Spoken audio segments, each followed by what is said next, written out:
Donc, on a ajouté, on a ajouté deux nouvelles colonnes, la colonne du nombre d'échantillons prélevés et le nombre de cas confirmés. Chapeau.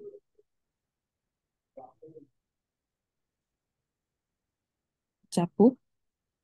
Alors, nous allons maintenant parler de quelques définitions de cas qui posent généralement problème sur le terrain, notamment la différence entre les morsures de chien et la rage. Donc, comme présenté, on a la définition de cas suspect de morsure de chien, qui est tout simplement toute personne qui a été mordue par un chien. Et pour le cas suspect de rage, c'est non seulement un cas suspect de morsure de chien, mais qui a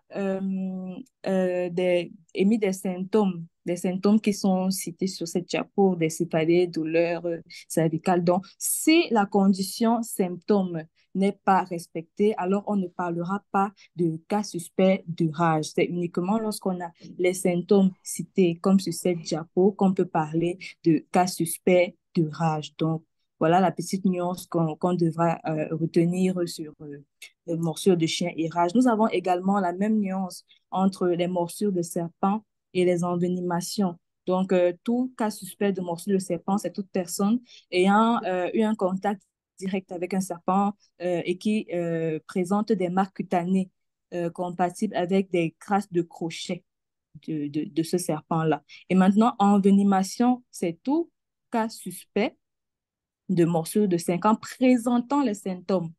Donc, il faut qu'il y ait eu des symptômes après la morsure de serpent pour que ce soit un cas suspect d'envenimation. Donc, c'est une autre nuance qu'il faudrait retenir ici. Diapo.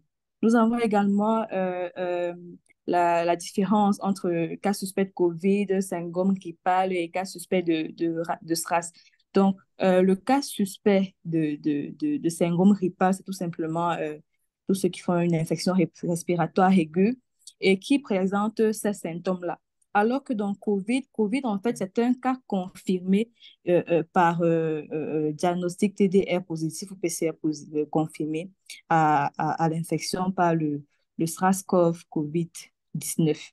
Donc, le cas qui n'est pas confirmé de COVID, on doit normalement le renseigner dans le cas suspect de syndrome grippal. C'est uniquement lorsque le cas est confirmé de COVID-19 qui doit être renseigné dans la rubrique COVID-19.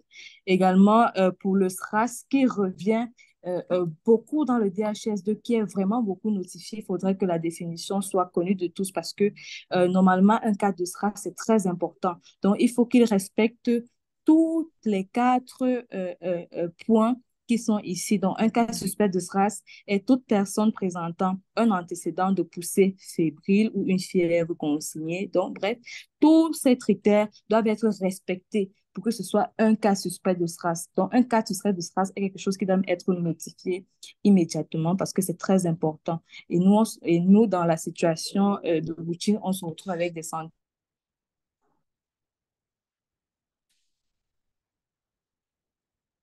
de, de cas de SRAS qui sont en fait des symptômes des diapos. Diapos, s'il vous plaît. Alors, parlons de la SFE. Dans notre contexte, la surveillance fondée sur les événements est une surveillance organisée sur des informations non structurées concernant tout événement inhabituel et qui remonte via le formulaire de notification des signaux hospitaliers qui sont directement envoyés au district de santé. Diapo.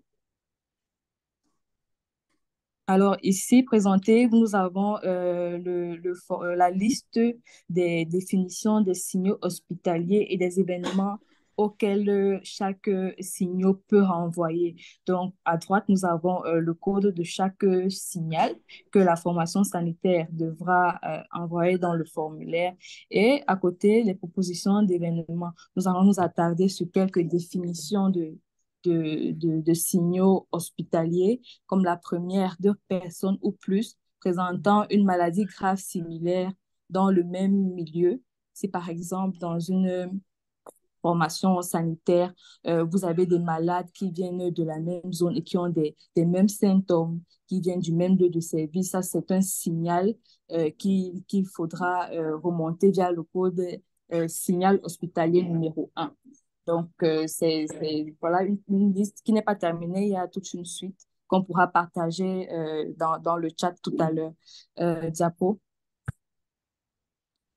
Nous avons ici, Diapo, s'il vous plaît. Nous avons ici l'outil qui nous permet de notifier donc ces signaux hospitaliers dans la formation sanitaire.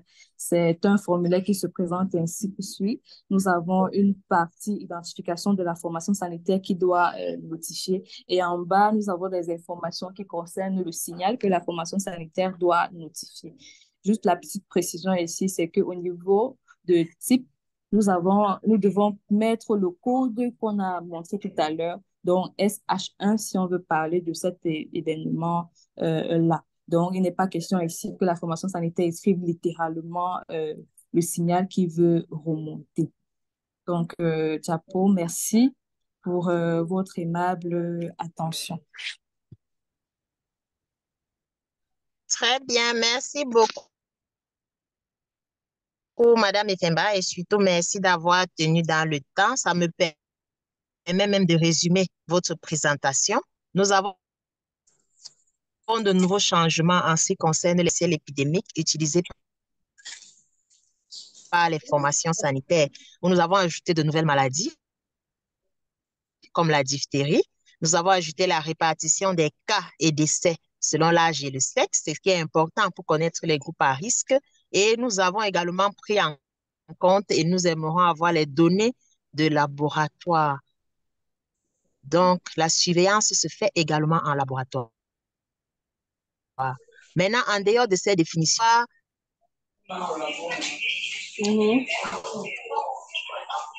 des situations pouvant porter de maladies notifiées, un groupe de personnel soignant qui n'arrive pas à l'hôpital pour cause de maladie, ça fait partie de la surveillance fondée sur les événements et cela doit également former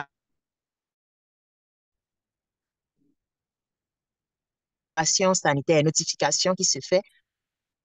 Nous allons donc passer la parole au docteur Atangana afin qu'il nous édifie également sur les outils qui sont utilisés au niveau de la communauté. Docteur Atangana, vous avez la parole.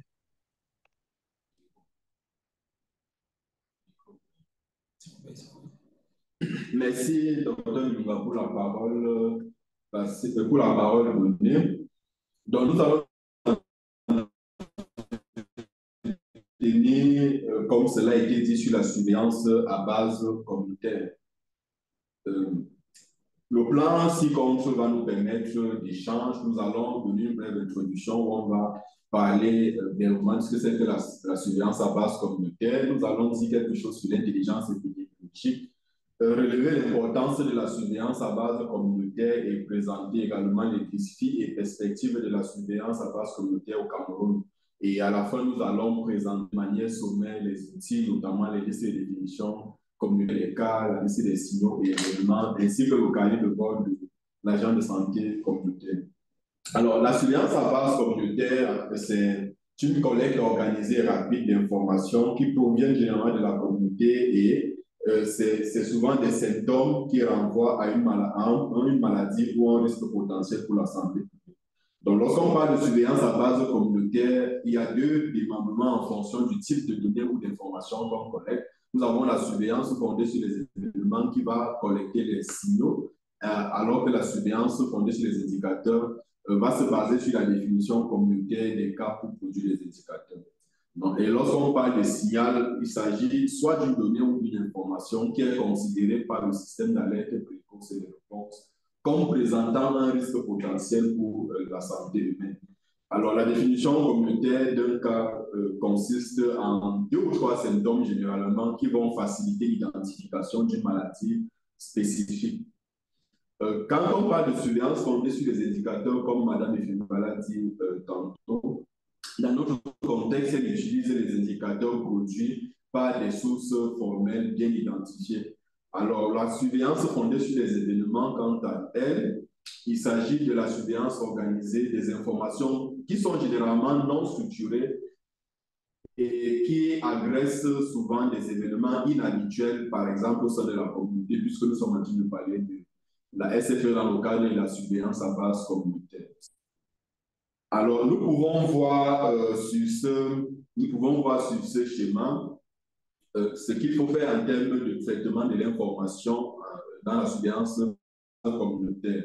Donc, on parle généralement de l'intelligence épidémiologique qui va combiner, n'est-ce pas, les sources, qui va combiner la surveillance fondée sur les indicateurs et la surveillance. Quel que soit le type d'approche qu'on va utiliser, toutes ces informations données par les agents de santé communautaire doivent passer par un certain triage après avoir été détectées, notifiées au chef de l'air. Et après ce triage-là, on pourra conclure s'il s'agit des vrais signaux ou alors des vrais cas communautaires. Une fois que cela respecte soit la définition des signaux des cas communautaires, on va passer à une vérification.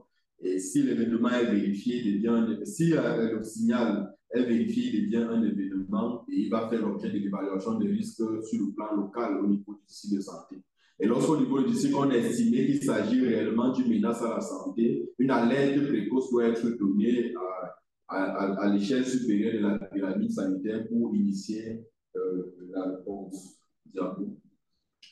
Alors, nous allons voir dans les deux diapositives qui suivent la séquence des événements. D'une part, lorsque nous sommes dans une surveillance classique où on ne fait pas beaucoup d'efforts, mais d'autre part, lorsqu'on met sur pied un système de détection précoce grâce en partie à la surveillance, au renforcement de la surveillance à base communautaire.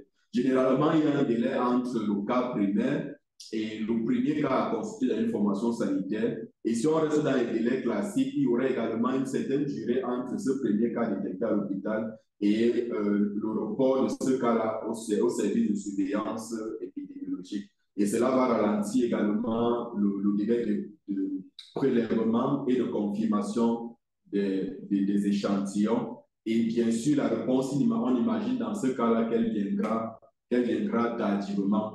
Et on peut l'apercevoir sur le schéma qui va s'afficher que la fenêtre d'opportunité pour réduire le nombre de cas sera très faible. En rouge, nous avons le nombre de cas qu'on n'a pas pu éviter parce qu'on a agi tardivement. Et en jaune, on a le nombre de cas qu'on a pu éviter lorsqu'on reste dans un système classique. Alors, pour ce qui est de la diapositive suivante, pour le schéma suivant, on va constater ici que qu'il y aura un raccourcissement des délais lorsque on applique bien la surveillance à base communautaire parce qu'en réalité, les cas commencent en communauté et ce sont les communautés qui peuvent nous donner une alerte précoce par rapport au cas. Donc, nous observons ici qu'il y a un raccourcissement de délai et ça permet une réponse très rapide et très précoce. Et nous voyons sur la courbe qu'en jaune, on a préservé un grand nombre de personnes. On leur a empêché de tomber malade ou alors on a pu contrôler l'épidémie à leur niveau.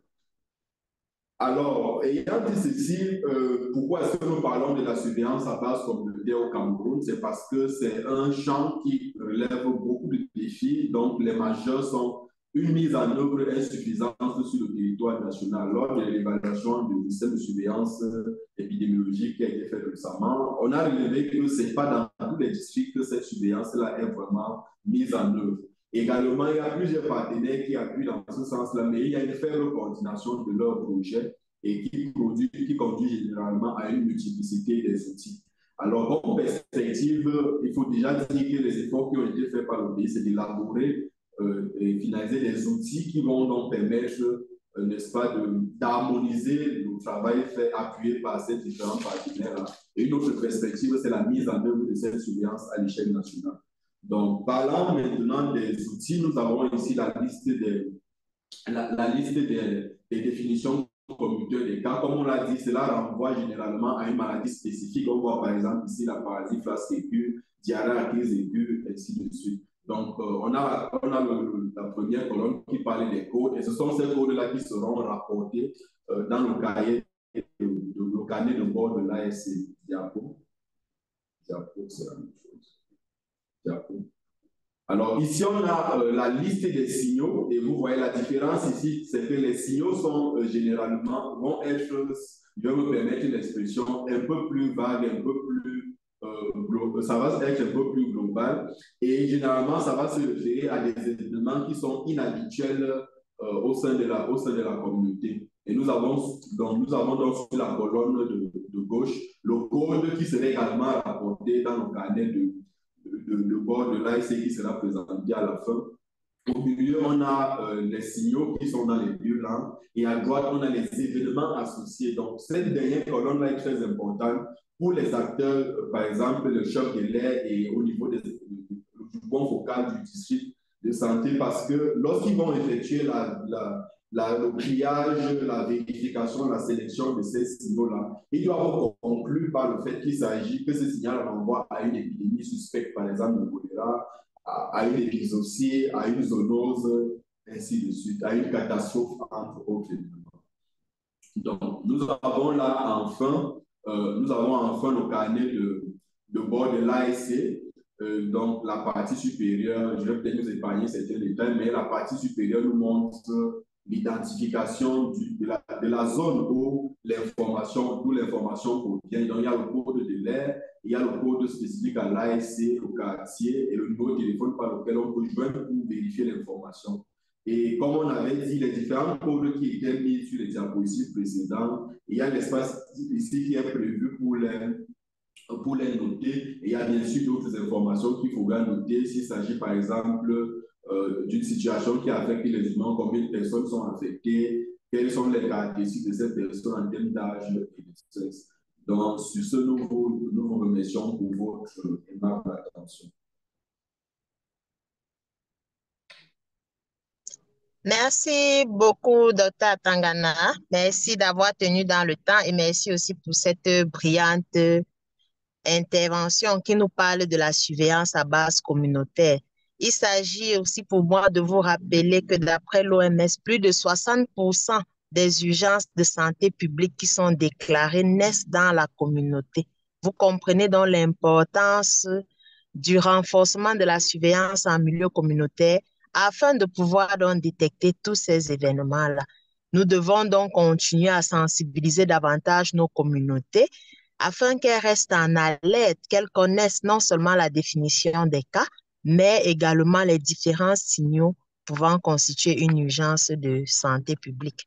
Comme on l'a dit, c'est une première série de webinaires. La semaine prochaine, nous allons continuer. Nous allons aller en profondeur, que ce soit en formation sanitaire ou en communauté, et vous recevrez l'agenda. Je profite également le temps qu'on cale la présentation de la surveillance des décès maternels, périnatales et ripostes, je profite pour saluer la présence en ligne de toutes les régions qui sont connectées.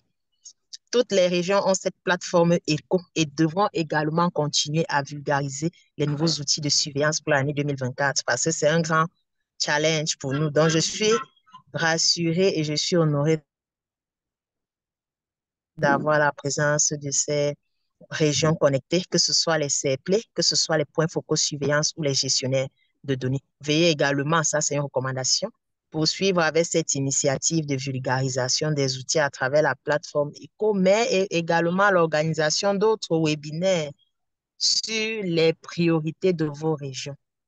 Donc, si la technique me confirme, M. Maïdé, M. Ntamak, est-ce qu'on peut passer à la prochaine présentation? Bien, docteur, nous allons passer à la troisième présentation sur les décès maternels. Très bien. Donc, nous allons rester également dans les 10 minutes. OK. Merci, M. Détin. Vous avez la Bonsoir une parole. fois de plus à tout le panel. J'espère qu'on me suit. Très bien, merci. Bonsoir. OK. Bonsoir une fois de plus à tout le panel. Je suis Junior Bertigno en service à la direction de la santé familiale en tant que statisticien. OK. Dans les 10 prochaines minutes, la présentation qui sera exécutée porte sur les outils révisés de surveillance des décès maternels, périnatales et riposte. Diapo.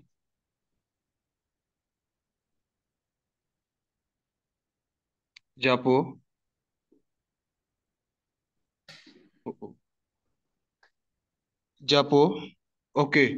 La présentation est structurée comme suit. Nous débuterons par un contexte et justification de la... S'il vous plaît, revenez un peu en arrière. OK, comme je disais tantôt que la présentation est structurée comme suit. Nous débuterons par un contexte et justification de la révision. Ensuite, nous allons présenter brièvement les différents outils qui ont fait l'objet de révision. Enfin, nous clôturerons cette présentation par des perspectives. Diapo.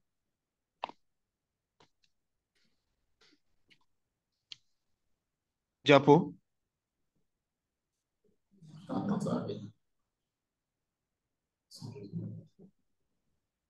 OK. La, la surveillance des décès maternels, périnatales et riposte, en abrégé SDMPR, est considérée comme un processus de collecte systématique et continue des informations relatives à chaque décès maternel et périnatal survenu dans les formations sanitaires ou dans la communauté, leur revue, analyse, interprétation et leur transmission à la hiérarchie pour action à chaque niveau selon le besoin. Si nous pouvons donc résumer le cycle de la SDMPR par la figure ainsi présentée, on s'est rendu compte que les deux premières fonctions de ce cycle-là sont sujettes à quelques difficultés. Les deux premières fonctions sont l'identification des cas et la collecte des informations. Au niveau de l'identification des cas, constat est fait de ce que les acteurs de terrain ne maîtrisent pas parfois la définition des cas. Par exemple, est-ce que lorsqu'une femme décède suite d'accident de voiture, est-ce qu'on considère cela comme un décès maternel? Certains acteurs également confondent généralement la notion de morte-naissance et de décès néonatal ou de décès périnatal. Et on voit donc que si l'identification des cas, la notification des cas est mal faite, alors on est d'accord que les données qui seront collectées seront de mauvaise qualité. Et du coup, par la suite, l'analyse qui sera faite sera biaisée. Les recommandations et actions qui seront menées par la suite, en quelque sorte, ne reflèteront pas l'analyse qui a été menée en amont. Et pour finir, l'évaluation n'aura presque pas de sens, vu que tout part des données, les données ont été mal collectées de la base, donc la prise de décision sera également biaisée. À l'effet donc de renforcer le système de surveillance et par conséquent pour une meilleure prise de décision, euh, un ensemble de sessions de révision des outils SDMPR s'est tenu. Par la suite, je vais donc vous présenter dans la diapo suivante les outils qui ont fait l'objet de révision. Diapo. Diapo.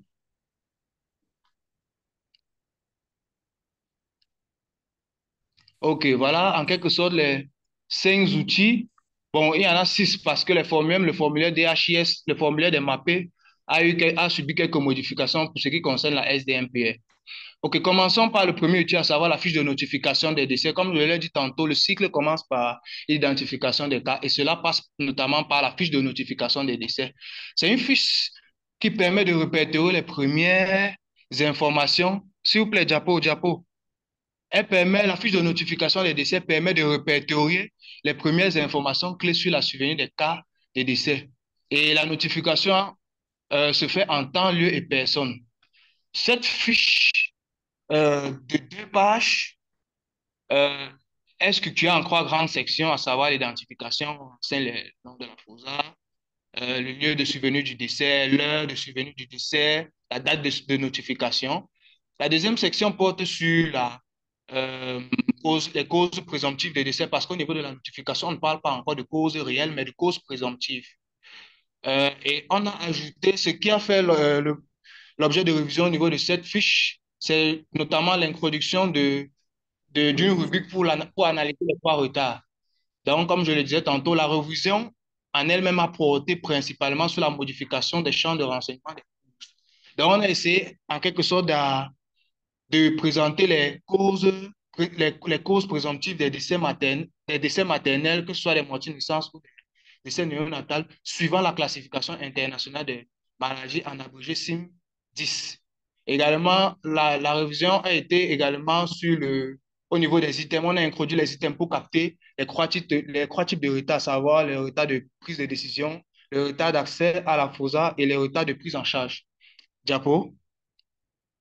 Au niveau de la fiche des investigations, étant donné que les décès maternels et périnatales sont considérés comme des événements de santé publique à déclaration obligatoire, dès qu'un cas est survenu, l'investigation doit suivre. Et l'investigation, c'est quoi? L'investigation, en quelque sorte, c'est la collecte approfondie des informations diverses à partir des témoignages, des photos, des traces écrites au sujet d'un décès institutionnel pour une meilleure compréhension du cas. Elle permet également d'adresser la problématique des décès maternels néonatales, également d'orienter les stratégies de lutte selon l'approche ici, c'est-à-dire les interventions qui sont propres à la réalité d'un district de santé ou d'une région. À ce niveau, la révision a porté sur la modification au niveau de la formulation de certains items. Là réside la révision, si on peut le dire comme ça. Suivant, Diapo. Diapo. OK, là, on parle maintenant de la fiche de revue des décès. Également, cet outil a été revu. Qu'est-ce qu'un décès? Qu'est-ce qu'une revue de décès?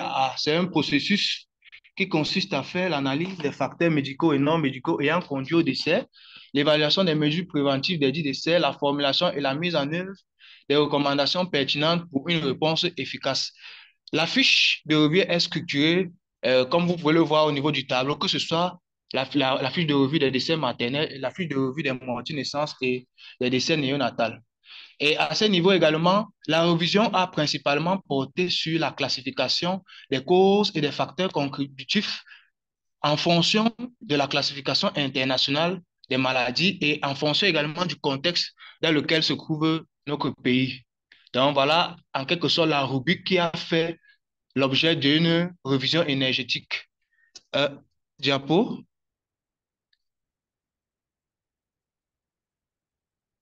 Diapo. Diapo. OK. Nous avons également le rapport de revue. En fait, c'est un outil qui permet d'avoir une traçabilité sur la tenue effective des revues. Elle est structurée, comme vous pouvez le voir, sur les boulettes que vous pouvez voir à votre camp. Et le but de la revue, en quelque sorte, c'est de déterminer quelle est la réelle cause médicale qui a de décès survenu. Quels sont les facteurs qui ont contribué à ce décès-là? Et également, dans ce rapport de revue, on peut également capter les leçons apprises. Également, savoir, très important, savoir si le décès est évitable ou pas. Si oui, moyennant quoi? Donc, voilà un peu en quelque sorte en quoi consiste la revue de décès. Savoir si, en plus des causes et des facteurs contributifs, de savoir si le décès en lui-même était évitable ou pas. Diapo. Diapo. Nous avons également une liste linéaire. Ça, c'est l'outil qui va entrer en vigueur à partir de cette année. Ça, c'est vraiment du nouveau. C'est un outil qui a été élaboré au format Excel où seront enregistrées les données individuelles concernant les cas de décès.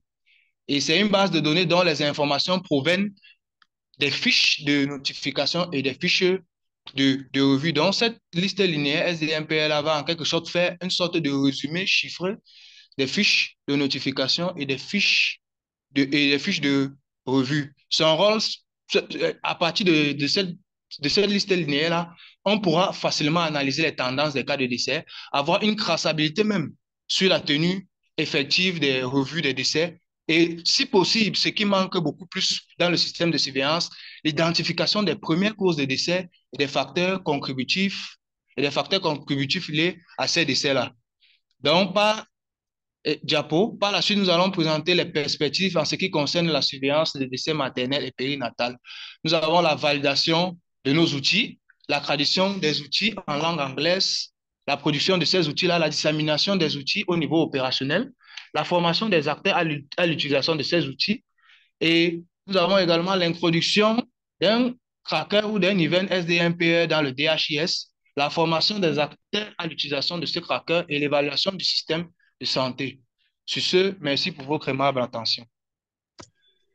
Merci beaucoup, Monsieur Djunda, pour cette brillante présentation. Vous nous avez édifié sur la surveillance des décès maternels, périnatales et ripostes. On comprend bien que la surveillance, ce n'est pas seulement la surveillance des maladies à potentiel épidémique, mais aussi la surveillance des affections prioritaires.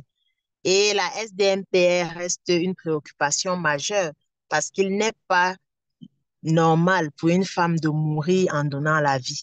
Donc, nous espérons que le renforcement de cette surveillance-là permettra d'identifier les causes des décès maternels et surtout pour les décès maternels évitables, de pouvoir mettre en œuvre les activités qui permettront de réduire cet indicateur qui reste encore très lourd pour notre pays.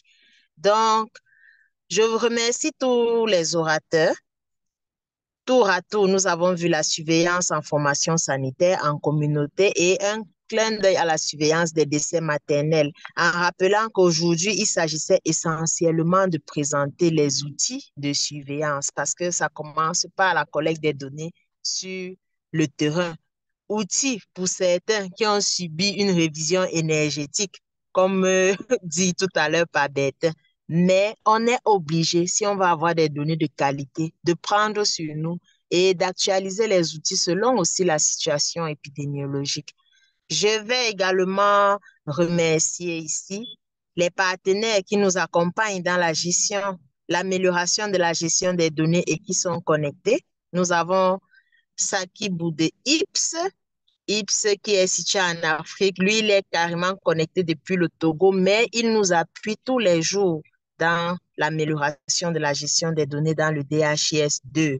Nous avons également, les autres se sont connectés sans peut-être mettre leurs structures, mais nous avons ECPAF qui nous appuie, nous avons Blue Square qui nous appuie. Je salue la présence de M. Nembot Raoul, qui a une grosse expérience de la gestion des données avec le programme élargi de vaccination. Je salue les autres partenaires qui nous appuient. Je vois l'OMS connecté, je vois Africa CDC connecté, je vois la Croix-Rouge connectée. Donc, je ne vais pas citer tout le monde. Et notre grand expert, le docteur Kweche Armand, qui nous appuie également et qui est très intéressé lorsqu'on parle des morsures du serpent. Donc, l'agenda prévoyait la phase des questions-réponses, mais je propose, Monsieur Ntamak, le temps pour vous de collecter les informations qui ont été partagées dans le chat en termes de questions. Je propose qu'on donne la parole à deux de nos experts. Je vais commencer par Monsieur Nembot Raoul, qui pourra nous entretenir en quelques minutes sur sa vision de la surveillance, notamment lorsqu'on parle des outils de collecte. Et ensuite, M. Sakibou pourra prendre la parole. Monsieur Nembot.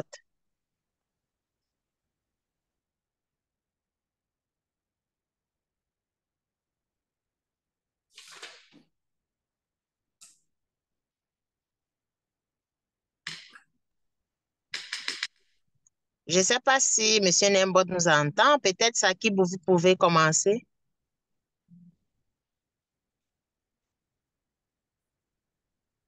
Ok, merci, docteur Bilunga. Et encore une fois, c'est vraiment un honneur pour nous d'être invités à cette séance. Déjà, vous savez que c'est une très belle euh, chose que vous êtes en train de faire, partager les expériences, mais aussi les informations à tout le grand groupe qui est les responsables des régions et des formations sanitaires. Alors, nous, de notre côté, comme docteur Bilunga l'a précisé, nous sommes beaucoup plus dans l'appui des pays francophones bon, et certains pays anglophones dans ce qui concerne l'implémentation du DHS2. Donc, ce n'est pas uniquement que la surveillance, mais aussi les autres programmes. Et encore une fois, c'est toujours intéressant de voir tout ce grand groupe et vos côtés si vous avez certains problèmes liés au DHS2, c'est-à-dire à l'utilisation, la saisie, l'analyse des données de surveillance liées au DHS2 que vous pouvez toujours apporter. nous nous ferons un réel plaisir de vous appuyer ou de vous orienter dans le bon sens pour cela. Voilà ce que j'avais précisé en ce qui concerne le grand groupe, mais aussi pour ce nouveau formulaire que vous êtes en train de présenter, le design et l'implémentation de ces nouveaux formulaires seront faites certains dans le DHS2 et nous allons aussi, bon, je pense normalement on devait avoir les gens de la CIS ici. Nous allons aussi prendre garde de pouvoir de conserver les données parce que je vois que certaines variables ont déjà des désagrégations qui n'étaient pas là par le passé. Et donc, nous, ce que nous allons essayer de faire, c'est de garder toujours les données que vous avez saisies par le passé. Même s'il y a des nouvelles désagrégations qui viennent maintenant, nous allons pouvoir garder euh, les anciennes données, mais aussi vous permettre aussi d'analyser les informations pour voir les données nouvelles qui seront basées sur ces nouveaux formulaires. Voilà ce que j'avais à ajouter. Et s'il y a des questions liées au DHS2, je me ferai une joie de les répondre. Merci. Merci beaucoup, Monsieur Sakibou. Nous sommes vraiment ravis de votre présence aussi, mais surtout, nous vous remercions pour tous les appuis que vous ne cessez d'apporter pour l'amélioration de la gestion des données à travers le DHIS2. La semaine prochaine, par exemple, nous allons entrer en profondeur sur la collecte des données individuelles avec les formulaires de notification, les formulaires d'investigation qui seront également partagés, qui seront présentés. Là, donc, je ne sais pas si M. Nembot Raoul est connecté. Sinon, oui, d'accord. Donc, nous aimerons aussi avoir ce que vous présentez de ces nouveaux outils qui sont mis sur le terrain. Merci. Oui, je ne vais pas parler en termes d'outils, je vais parler en termes de définition de la surveillance. Du coup, en fait, je vous remercie encore à tous les présentateurs de, des informations partagées. En fait, si je sais parler de l'expérience en termes de gestion de données, je vais juste m'attarder sur un fait, c'est que la gestion des données aujourd'hui n'est plus, va au-delà des chiffres. L'une des premières choses sur laquelle il faut s'attarder, c'est le métier même dans lequel on travaille. Et là, maintenant, je pense que les gestionnaires de données sont maintenant plus orientés vers le métier, ce qui est déjà très encourageant, c'est-à-dire comprendre dans l'environnement dans lequel ils se situent, comprendre les enjeux, afin de définir les nouveaux processus et les nouveaux outils pour pouvoir répondre aux exigences des épidémies avec lesquelles ils travaillent. Donc, une fois de plus, félicitations à toute l'équipe et on est ensemble, votre Gunda, et à toute l'équipe de la Belmec. Salut, en passant.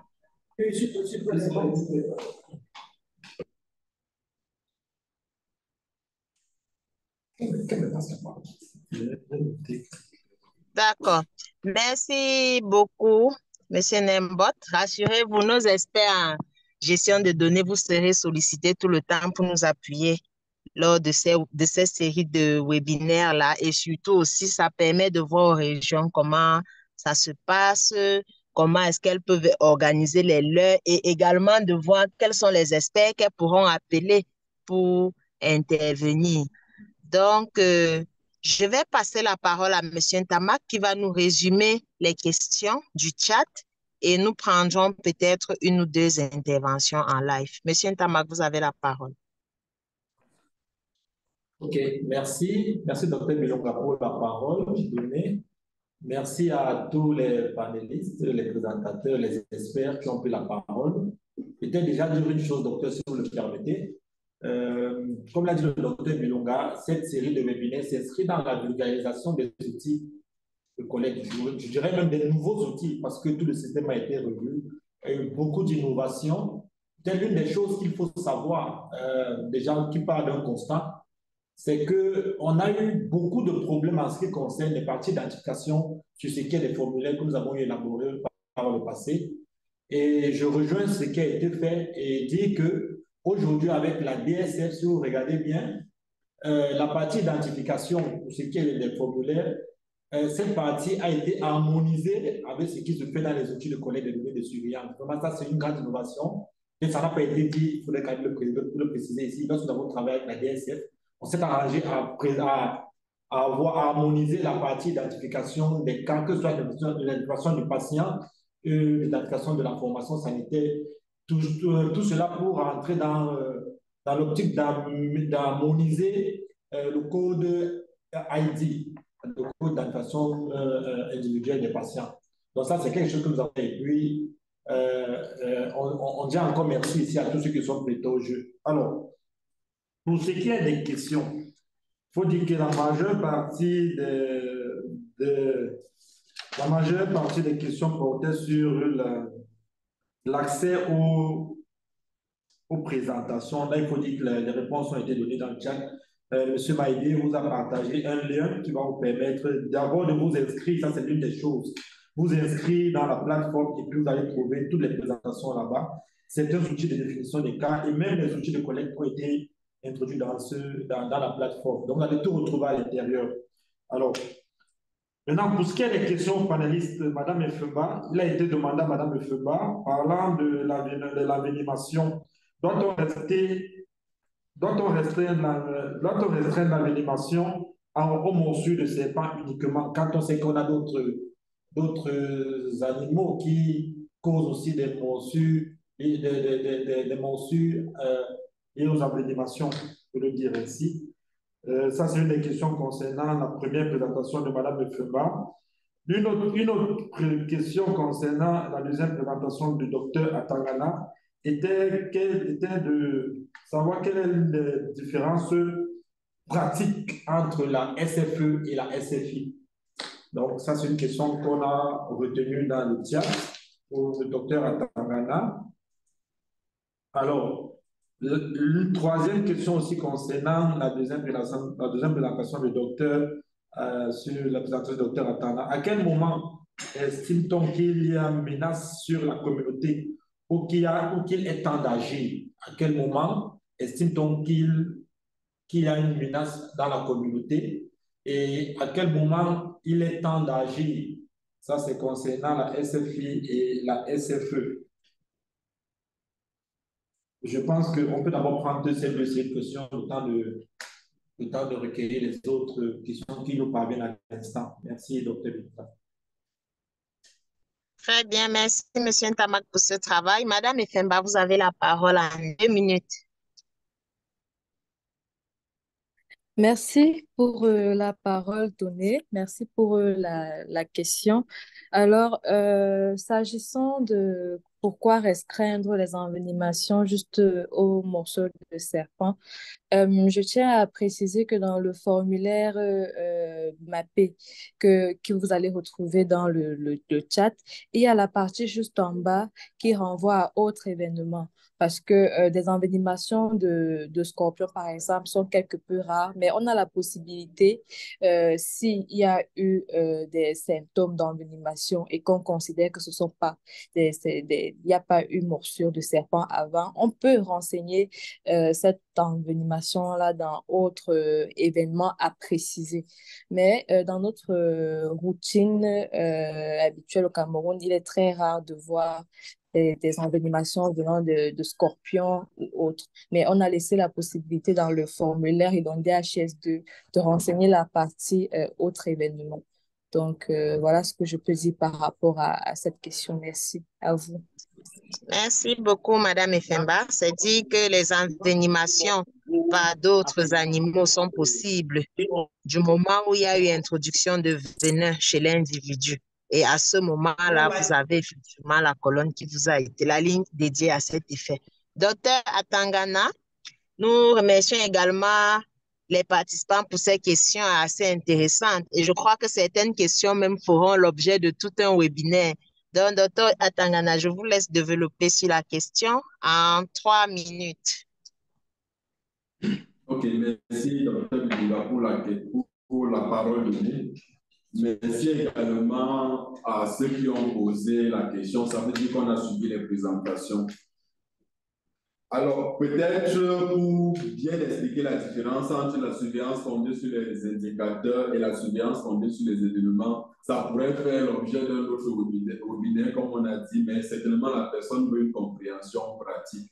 Alors, la surveillance fondée sur les indicateurs dans la communauté va beaucoup plus s'appuyer sur les événements qu'on a habituellement, qu'on connaît déjà, des indicateurs qui sont déjà définis. Vous avez vu la liste des définitions communautaires qui définait. Par exemple, la parasite flasque aiguë, c'est des choses qui existent, qui sont connues et qui sont sous surveillance même dans la communauté. Les cas de diarrhée à crise aiguë, c'est des phénomènes qui sont connus et qui sont sous surveillance même au sein de la communauté. Par contre, vous allez voir que la surveillance fondée sur les événements va beaucoup plus intervenir pour des événements qui peut-être ne sont pas... Lorsqu'on donnait la définition, on a parlé d'une expression, on a utilisé un mot, c'était inhabituel. Donc, ça sera beaucoup plus sur des événements inhabituels, des choses qu'on n'a pas l'habitude de voir dans la communauté. Donc, s'il faut parler un peu comme au quartier, c'est un peu comme le commérage. Le commérage, généralement, le commerçant est généralement basé pas sur des choses qui sont classiques. Ça ne sert à rien d'aller faire du commérage peut-être sur un phénomène qui a l'habitude de se produire, mais dès qu'il y a un événement particulier qui sort de la routine, ça fait l'objet de la surveillance fondée sur les événements. Donc, de manière pratique, voilà un début de réponse qu'on peut apporter à cela et qui peut être complété. Maintenant, à quel moment est-ce qu'on estime qu'il est temps d'agir dans la communauté? Il faut dire que c'est vrai, lorsqu'on dit par exemple surveillance intégrée de la maladie et riposte, on a parfois l'impression que riposte se trouve loin à la fin là-bas, mais c'est des choses qui sont intégrées. Une fois qu'on a vraiment la bonne information qu'il y a vraiment quelque chose qui se passe dans la communauté, immédiatement on commence la riposte qui parfois peut débuter par une investigation au cours de laquelle les mesures de riposte vont commencer à être initiées. Donc, on ne va pas attendre la longue chaîne avant de commencer à poser des actions. Dès qu'on a vraiment, on a parlé tout à l'heure de la vérification de l'information. Une fois qu'on a vérifié l'information, qu'on a évalué le risque et qu'on s'est rendu compte qu'effectivement, il y a un danger, il y a une menace à la santé au sein de la communauté, c'est le moment de commencer à poser des actions. Donc, merci pour la parole. Merci beaucoup, Dr. Tangana. Je pense que c'était assez pratique. Dans chaque localité, chaque pays surtout, il y a des maladies qui existent et souvent, il y a des maladies à potentiel épidémique que nous devons surveiller. Il y a des centaines de maladies. Nous sommes obligés de passer par une priorisation qui dépend de la situation épidémiologique, mais qui dépend également de l'émergence parfois de certaines maladies. Lorsque ces maladies sont connues et que les définitions des cas sont connues, ça devient donc des indicateurs qu'on suit parce que ça suit une source formelle de notification des données, un processus bien connu. Maintenant, pour des situations émergentes qui ne sont pas parfois connues ou alors des événements qui n'étaient pas sous surveillance et qui apparaissent, que ce soit des événements de santé humaine, mais aussi des événements liés à la santé animale, quand on sait que près de 70% des épidémies, voire plus, sont d'origine zoonotique. Vous comprenez que si vous arrivez quelque part ou bien dans une rivière, vous voyez un bassin de poissons morts, ça constitue plutôt un événement. Ce n'est pas quelque chose qui était commun, qui était habituel. Et là aussi, il faut notifier. Voilà un peu de façon pratique ce à quoi ça renvoie. Donc, il n'y a pas eu de questions pour M. Djunda de la DSF. Ok, d'accord, allez-y. Ok, merci. On va prendre peut-être une dernière question pour M. Djunda de la DSF. Alors, la question est la suivante. Qu'en est-il de la surveillance des décès maternels en contexte de crise humanitaire, en l'occurrence dans le cas des réfugiés districts en crise nord-ouest, sud-ouest? Est-ce que M. Djunda va avoir une... Est-ce que M. Djunda est connecté? On sent qu'il y a les experts connectés en ligne. Moi, je pense que cette question-là, elle seule, doit faire l'objet d'un webinaire, donc de la surveillance épidémiologique en situation de crise. Oui, allez-y, Beth. Allô? Oui, tu as la parole, Beth.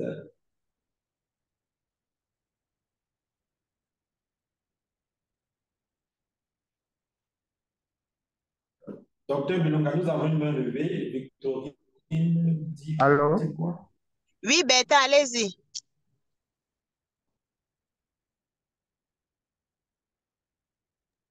ok, par rapport à la surveillance dans les zones à risque et dans les camps de réfugiés, je pense que dans les directives techniques SDMPR qui ont été euh, euh, mises à jour, je pense qu'on a essayé de tabler à ce niveau-là. Donc, le cycle SDMPR, comme je l'ai mentionné tantôt dans ma présentation, à savoir l'identification, la notification, l'analyse des cas, l'investigation, la préparation, l'évaluation.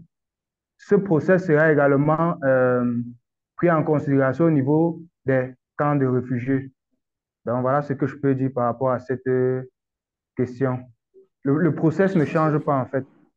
Quelques petites subtilités juste cela est plus détaillé au niveau du guide des directives SDMPR, du guide des directives SDMPR. Merci. Merci beaucoup, M. Bertin, pour la question. Mais je retiens également avec ces questions des participants que ça nous donne davantage de sujets pour les prochains webinaires. Donc, nous avions une main levée. Est-ce que Victorine veut reprendre la parole?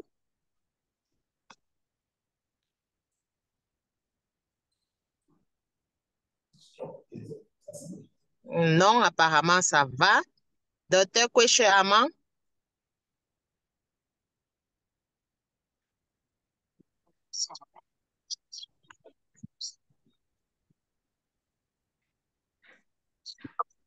J'aime bien les suivre et voir comment ça progresse. Félicitations une fois de plus. Merci beaucoup. Il est exactement 15 heures, donc nous allons remercier tous les participants, quel que soit l'endroit où vous vous trouvez, dans les formations sanitaires, les districts, les régions, le Cameroun ou même hors du Cameroun. Nous avons vu la RDC connectée. Merci beaucoup. Ça permet également d'améliorer les différentes collaborations que nous avons avec les pays. Lorsqu'on vous voit connecté comme ça, nous sommes ravis. Nous remercions les partenaires qui ont pris la peine de se connecter.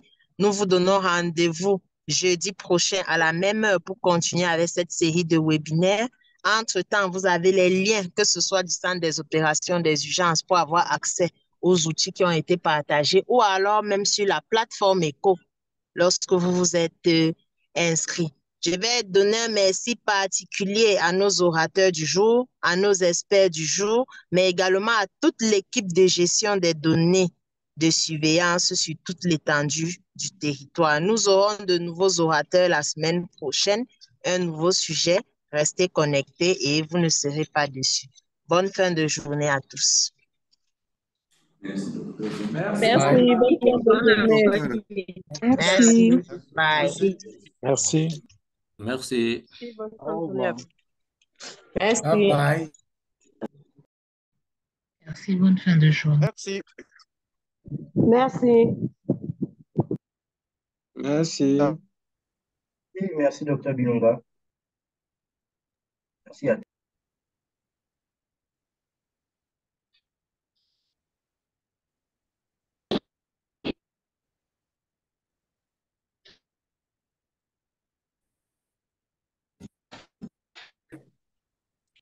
Merci, bonne journée à tous. Monsieur Abadou. Donc, vous avez fini l'école avec Monsieur Abadou. Non, ça va. Putain, L'école des adultes, c'était pas facile. On demande quand il jusqu'à il dit que vraiment, l'école n'était pas facile. Mais quand la collecte des données pour les médicaments, là, on envoie ça numérique ou bien c'est physique.